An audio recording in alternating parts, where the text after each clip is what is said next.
Edmund Burke said, "Those who do not know history are destined to repeat it."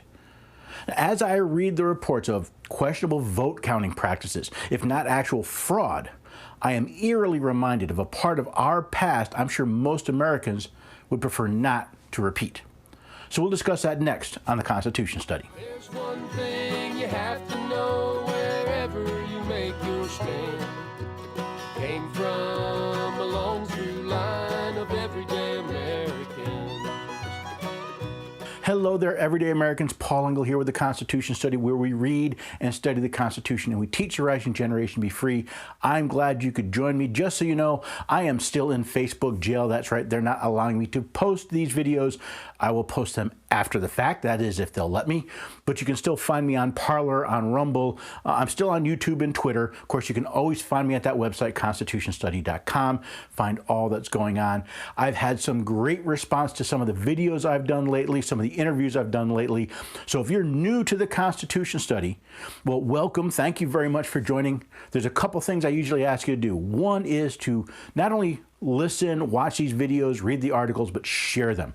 That's the best thing we can do to help deal with the problems we're dealing with in America, is to share this information. Let's dispel rumor and fear-mongering with truth, with facts, with data, in a way that people will not only listen to, but they will enjoy. Let's make it winsome. Let's not get in people's faces. Let's help show people what the Constitution actually says and let them figure out what the best way of doing things is. So I appreciate that. I appreciate everybody who has bought my book recently. I've had a good spike in sales. Everyone who's contacted me through social media, through the website, or asked a question, I thoroughly enjoyed that. We've had a wonderful time. I just wanted everybody to know that that feedback really energizes me, really lets me know that people are interested and that I'm not just speaking out into the ether all by my lonesome. But I'll have a couple more things for you to do at the end of the video. But right now, let's talk about repeating our past. In the small town of Athens, the seat of McMinn County in eastern Tennessee, an election was held in 1946. Now, with a history of investigations into election fraud that were never resolved and multiple claims of vote tampering on both sides, the news could just as easily be describing the presidential election of 2020. Many veterans had returned from the battlefields of World War II to find that their county was being run by a corrupt political machine. Now, after fighting for the rights of their fellow citizens abroad, they decided to fight for them again at home. Several of these veterans ran for political office in direct opposition to the county's political machine. To say the least, the campaigns were contentious. Accusations of stuffing ballot boxes, bringing in people from other counties for assistance, and even calls to the federal government were part of the lead-up to Election Day. Now, trouble began early on Election Day 1946, with the largest voter turnout in local history. Legally appointed poll watchers were arrested for protesting voting irregularities, and people were denied the opportunity to vote while illegal votes were allowed to be cast. Voting was even suspended in some precincts after poll watchers challenged illegal voting processes. Trouble also began early on Election Day in 2020. Even before Election Day, disputes over voting procedures, primary elections that were delayed due to problems with counting votes, and even reports of ballots being disposed of or hoarded all pointed to a challenging Election Day. Now, when the polls closed in 1946, county officials hid away in the jail in order to count the ballots without any prying eyes. In certain counties in 2020, counters worked behind closed doors. They had poll watchers removed or prevented them from entering to observe the process. In one instance caught on video, the windows of the counting room were covered to prevent the observation of the count. In Pennsylvania, several counties mixed late mail-in ballots with legitimate ones in violation of a Supreme Court order, thus spoiling the entire election in that county. In both 1946 and 2020, the election had turned into a powder keg, just waiting for a match to set it off. Now, in 1946, several county officials, as I said, locked themselves in the jail and posted armed deputies outside to guard them while they counted the ballots. No poll watchers, no observers of any kind were allowed into the jail during the vote count. Even if they were not changing any of the balance, these violations of a free and fair election were intolerable, and the veterans were sure that the election was being stolen. Not just their rights, but the rights of every citizen of McMinn County were being taken away in the county jail. Now, while most people felt powerless to protect their rights, these veterans did not. As Bill White, one of the organizers, is quoted as saying, "You call yourselves GIs, you go over there and fight for 3 or 4 years, you come back and you let a bunch of draft dodgers who stayed here where it was safe and you were making it safe for them push you around. If you people don't stop this, and now is the time and place, you people wouldn't make a pimple on a GI's backside. Get guns." And no, he did not use the term backside. See, if the election, their very right to self-government, was being stolen while others stood by and watched, these men decided to do something about it. The veterans armed themselves, surrounded the jail, and demanded that those inside come out with the ballots. Now, at some point, a significant firefight broke out. Around 2:30 in the morning, 2 of the 3 county officials in the jail escaped in an ambulance that the veterans had allowed in order to evacuate wounded deputies. Finally, at 3:30 a.m., the remaining deputies surrendered. What was found inside were tally sheets reporting 15-1 for the machine's candidate for sheriff. And in an ironic twist, the veterans who had battled these deputies then had to guard them from the very townsfolk they had been terrorizing for years. I fear Mr. Burke was right.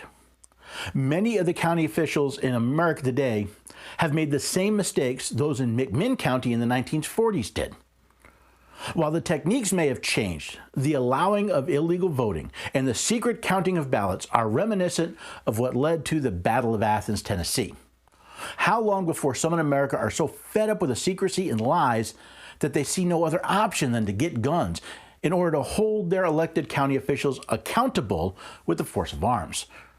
The truly sad thing about the disaster that the 2020 election has become is that it could have been easily avoided. Just as in McMinn County in 1946, instances of voter fraud have been reported in elections for years.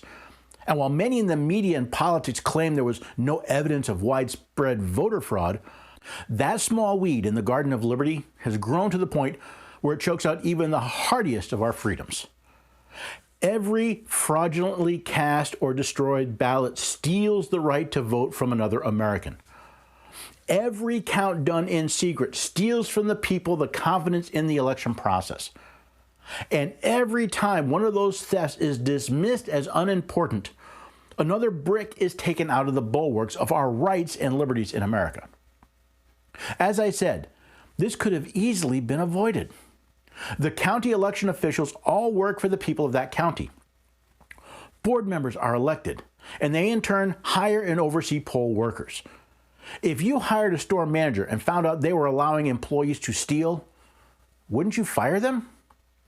Then why didn't the citizens of these counties fire these officials? When those in politics brushed off claims of fraud as unimportant, why didn't the people fire them as well? And when those in media suggested that claims of voter fraud were not worth dealing with, why did the American people ever listen to them again? Could it be that the American people just don't care? Could the siren song of "the ends justify the means" have lured us onto the rocks of utilitarianism? We have hired charlatans and frauds to work in our governments and to exercise sovereign power in our name. And now we're shocked I say, that they steal and defraud us of our rights.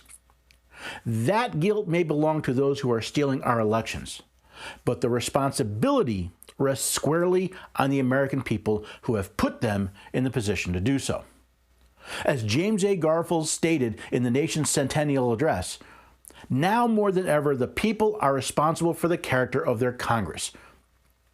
If that body be ignorant, reckless, and corrupt, it is because the people tolerate ignorance, recklessness, and corruption. If it be intelligent, brave, and pure, it is because the people demand these high qualities to represent them in the national legislature. If the next centennial does not find us a great nation, it will be because those who represent the enterprise, the culture, and the morality of the nation do not aid in controlling the political forces. So was Mr. Burke correct? Have we become so ignorant of our history that we are doomed to repeat it? There is a fight going on for the future of this nation. My question to you is, are you willing to fight it today at the ballot box? Or will you doom our children to fight on the battlefield? Because history shows another quote from Mr. Burke to be just as true. The only thing necessary for the triumph of evil is for good men to do nothing. So I ask the good men and women of America, will you do nothing? Will we sit back and watch our elections be stolen and corrupted and perverted over and over and over again? Now, even if you don't believe that there was actual election fraud, why would you let election officials count ballots in secret? Why would we let them violate the laws of the state? Why would we allow this corruption, even if it doesn't change the outcome of the election? Why? Could it be that we are so ignorant of our history that we don't realize there has already been gunfire, there has already been an armed battle on American soil based on the corruption of the election and the counting process in a county of the United States? It happened in Athens, Tennessee. What's to stop it from happening in Philadelphia, Pennsylvania, or Detroit, Michigan, or Phoenix, Arizona? What? How long do you think the American people will sit back and watch while their elections, their rights, their freedoms are stolen? I don't know. It could be that the American people have so sold themselves to the government is in charge and the government can do whatever it wants that they don't even realize they can tell the government what to do. That when they elect a representative, they are hiring someone to act in their name, and it is their responsibility to hold them accountable. Could it be that the American people have so lost the idea of self-government that we don't believe in it anymore? That we want to be serfs, we want to be servants, we want to be slaves to those in government. And we're just happy that we get at least the charade of choosing them? Now, if you live in one of these counties where shenanigans are going on, my question to you is, why are you not down at the county official's office? Why are you not at the election board's office and demanding a free and open and transparent count of the vote? Why are you not demanding that they follow the letter of the law? If you're in a neighboring county, why aren't you supporting the people in those counties to help them? To take the time and the effort and money that it takes to travel to their county seat and demand that the laws be followed, that this election be free and fair. And if you live elsewhere in the country, what are you doing to help the people in those counties prevent another Battle of Athens? I'm not asking people to go armed and to barricade the jail. I'm asking you to deal with this problem while it's still small enough to be dealt with without violence. Because if there's one thing we've seen from Antifa and BLM and the riots that have been going on this year in this country, sooner or later, people will stand up and fight. The question is, are we going to force the American people to take up arms against their own government to get a free and fair election? Or will we deal with this weed before it takes over the entire country? I hope this has opened your eyes. I hope that you now see there is a true danger of violence, and it would not be unprecedented, as so often used in this media-driven world. There is precedent for violence to correct corrupt elections. I hope you'll decide to work to deal with the problem before we get to violence. And I hope you'll take this information and you'll share it as a cautionary tale, as the warning that I wish it to be, that if we don't deal with our problems today, either we or our children will have to deal with them armed tomorrow. Now, hopefully you found this useful. Hopefully you'll head over to the website, constitutionstudy.com, take this article, take this video, take the audio version of it, share it, make it known far and wide. Hopefully you'll sign up for the newsletter, get more information from it. Maybe you'll even donate. Any donation you make on the website goes strictly to supporting this podcast, to making sure I can develop these messages and put them out. It pays for the hosting and the software and the equipment. I don't take a dime of it. If you want to support the work that I'm doing, go to the shop at theconstitutionstudy.com. There's a shop button. Buy a book, buy a t-shirt, buy a mug, buy a membership, become involved and engaged, because the problems we're having with the vote in America is because the American people are disengaged. They are ignorant of their Constitution. They are ignorant of their rights, and they're letting themselves be robbed blind and don't seem to know any better. Hopefully you'll support other organizations like the Institute on the Constitution. You can find more on the Constitution Study. Take their free course. Become a member. Buy some of the courses there. Learn about the Constitution. Hey, start your own Constitution study. Use my books. Use material from the Institute on the Constitution. I don't care. It's about education. And if you have a middle school age child, I hope you will go over to the 917 Society. They are trying to put constitutions in the hand of every 8th grader in the country on September 17th, Constitution Day. So 2020 is passed. They're already working on 2021. See how you can help. Maybe you can volunteer. Maybe you can assist. Maybe you can donate.